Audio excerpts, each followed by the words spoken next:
Welcome back once again to the Contrarians, and another edition of Reliving Old Reviews is the useless tool of confusion, where we look at an old review and see if the writer got it right. This is going to be a really quick one, so we won't take a lot of your time here. But this is going back to Melody Maker, early 1971. It's a review of URIAH HEEP Salisbury. Let's see what they have to say here.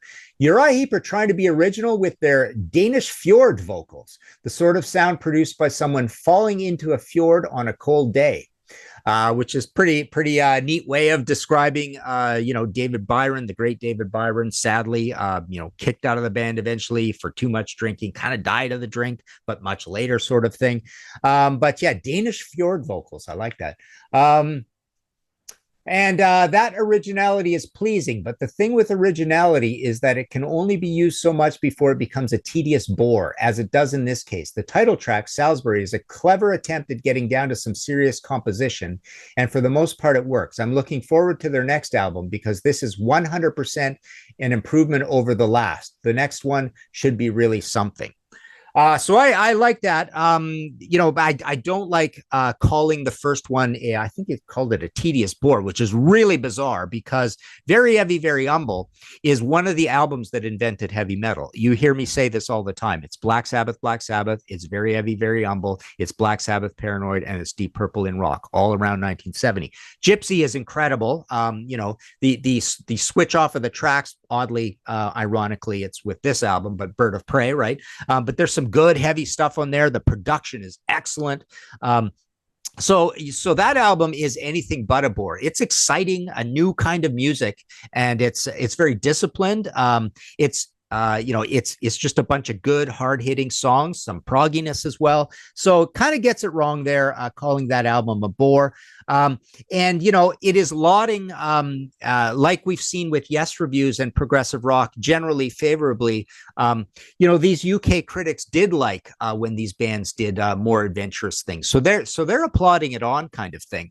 And Salisbury, famously or whatever, I mean, it's an album that I'm not a massive fan of. I love Very Heavy, Very Humble, and I love the next album. So it's interesting that this guy's, mentioning, I want to see what they do in the next album. The next album, to my mind, is an absolute masterpiece. Look at Yourself, love it to death. It's got my favorite couple of Heep songs pretty much, in Shadows and Grief and Tears in My Eyes on there.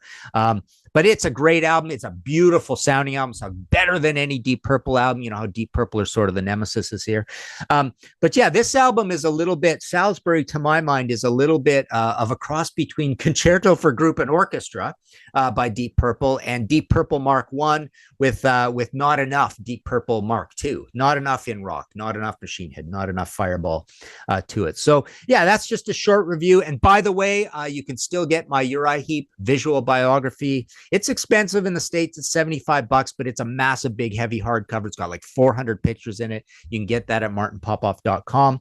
And actually, you know what I'm going to do? I have actually quite a few of those. So drop me a message on Messenger. I will throw in a free extra, smaller one of my books in any package of the URIAH HEEP visual biography, but only in Canada or the States, because postage, that's a whole nother story overseas. So there you go. A review of URIAH HEEP Salisbury. Not a record I was ever a fan of. I'm always an enemy of that. I love Sweet Freedom. I love Demons and Wizards. I love Magician's Birthday. And of course, Look at Yourself in the first one, but never a big fan of that second album.